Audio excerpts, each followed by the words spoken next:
Okay, hi everyone, welcome to this new video. In this video, we will understand bash command and what are this fancy thing called terminals, how we will execute the commands of these bash commands.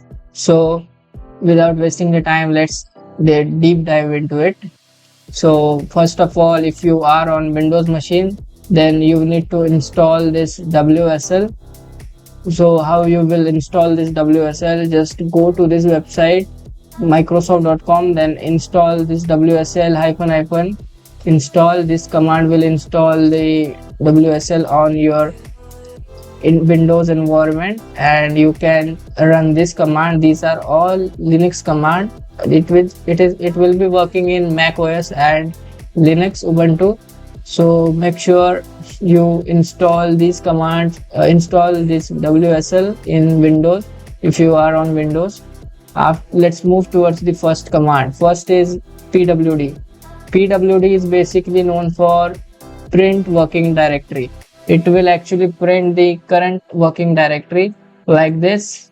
Now let's type pwd over here. So it has print this new directory in mntc users and this. So this is basically the current working directory, or say the path that we are in. So it actually prints that. And this is about the pwd. And what is cd means? Cd means change directory. You can just change the directory. So let's do ls. We have nothing in this folder. And change directory, if we want to move backward, then we need to write cd space dot dot. Then we are from new, we are in desktop. Now if we will the ls, then we will get all the files and folders present in the desktop folder. So these are all the folders that are currently present in desktop. We can see with this ls command. Ls means list directory. So over here there should be also one command called ls. Ls means list every directory. It will list all the directory present in that folder. So in desktop we have these all the things. Now let's in cd, as I already told you, in cd space dot dot means we will get backward with one directory backward. Okay, so now if we want to move, we have seen all this directory. If we want to go in particular directory, then we need to use cd space new. If we want to go in the new folder, then we will just click this, then we are in new folder. Okay, let's see it in this terminal. In desktop we see all these things, so we are only getting that. So in new folder is currently empty. Okay, now if we created from GUI a new folder called hi, so this should be, we are working with GUI over here. Now we will be working with terminals over here. If we did ls, now we see hi folder over here. So this is the power of terminal. So this is the really fancy thing that every hacker is also using it. Every hacker are using it. And now let's move towards the next command called mkdir.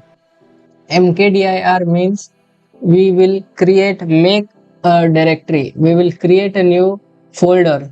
Now we are in new folder. Okay, now let's create a new folder, mkdir hi there. We created hi over here first. Now we are creating hi there, mkdir. Okay, it's not dir, you can see. Now let's make it enter. Cannot create directory hi, file is already exist. That means you can't create the similar name file. Okay, so we need to create new. Let's give the name welcome. Yes, now we haven't got any sort of error. Then we got directly the new file. Now just slide the ls. Now we can see hi there, welcome. Actually this command has overridden that hi. Now hi there and welcome, this has been done. Let's see in file folder how it has been done. you can see hi folder and there folder. I haven't told that there, I told hi is already there, so hi, it has already picked it from there, so no changes. If I said there, that's why it created the there folder over there, so we are getting their folder. And I told about the welcome, then welcome, we got this welcome folder in this directory called new. So this is about the mkdir. We can create new folders with the help of this.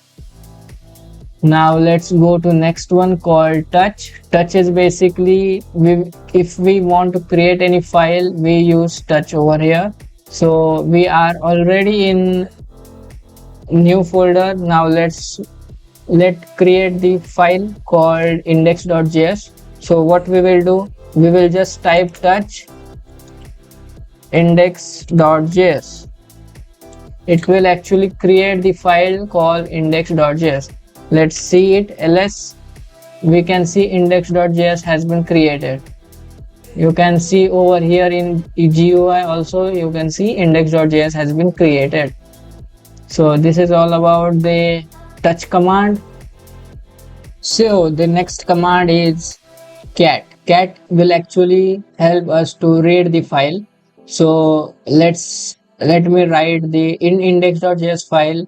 We will write with notepad, we will write something called hi there, how are you. So we have written this, we have saved it, and I just closed it. Now if we want to access the things written in that file, then we need to write the cat file name called index.js. Now you can see I got the content of that file index.js. Hi there, how are you.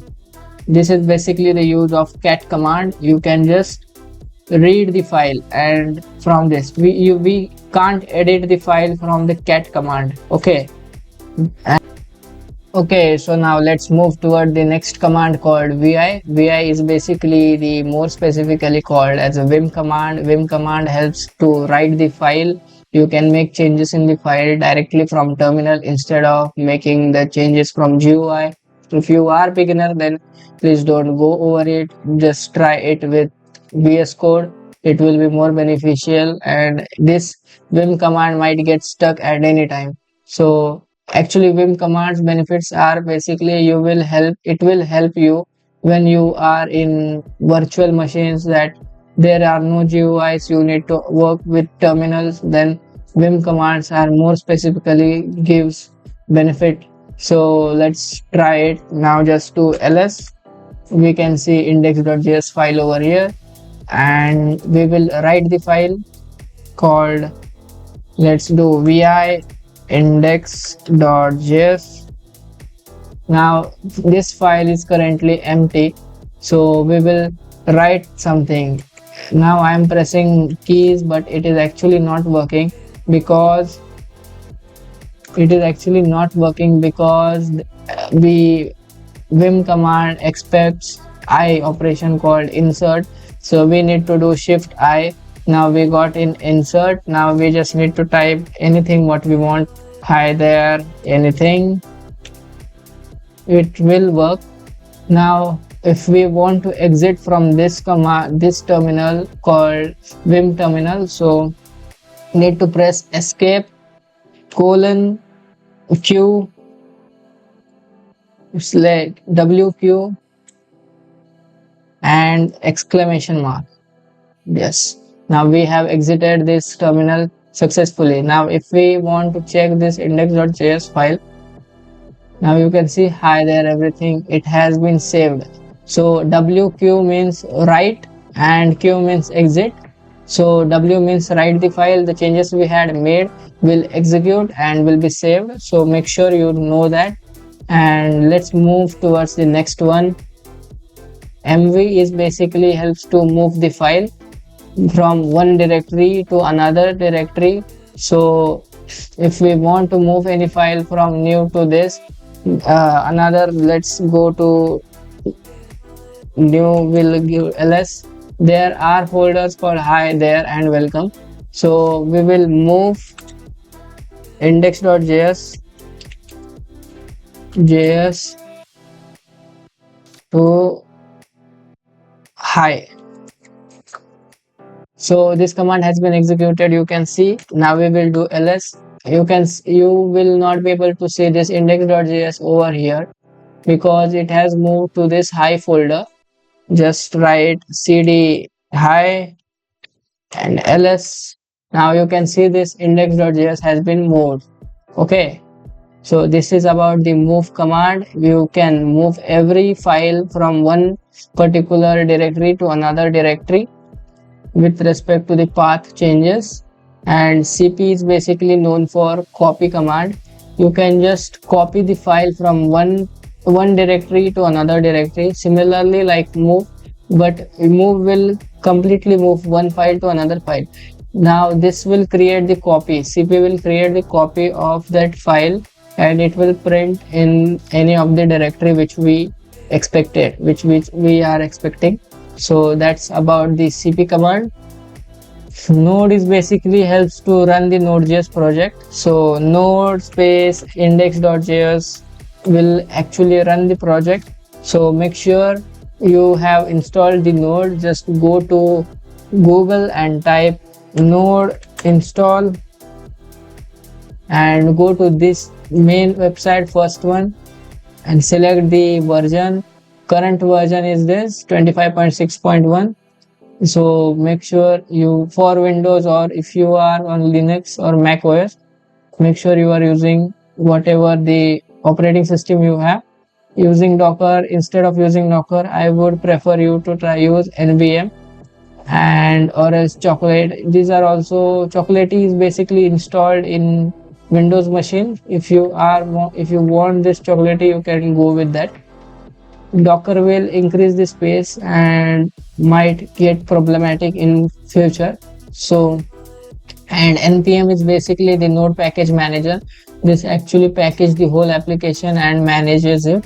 So just run this command in PowerShell. You will be able to install the node application nodejs in your whole machine. So that's all about today.